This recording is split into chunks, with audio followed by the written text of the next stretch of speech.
Welcome to our channel. Today we how to log into Squarespace Commerce, complete guide step by step clearly. Open your web browser. Navigate to the Squarespace website.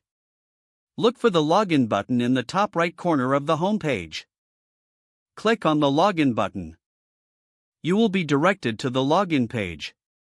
Enter the email address associated with your Squarespace account. Type your password in the designated field. If you want to stay logged in on this device, check the Remember Me box. Click on the login button to proceed. If you forget your password, click on Forgot Password below the login fields. Follow the instructions sent to your email to reset your password. Once logged in, you will be directed to the Squarespace dashboard. From here, navigate to the Commerce section. You can now manage your online store and view your sales. If you have multiple sites, choose the one you want to access. Explore the various options available for managing your products and orders.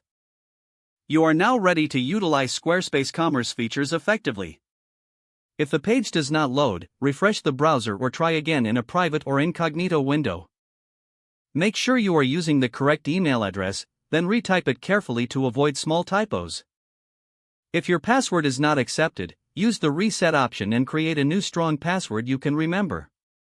Check your spam folder for verification or security emails, then complete any requested confirmation steps. Enable two-factor authentication if available to improve account security and reduce unauthorized access risk. After signing in, review your profile details so your contact information and settings are accurate and current. If you see an error message, note it down and try again after restarting your device and internet connection. Log out when you finish, especially on shared devices, to keep your account and payment information secure. If the page does not load, refresh the browser or try again in a private or incognito window. Make sure you are using the correct email address, then retype it carefully to avoid small typos.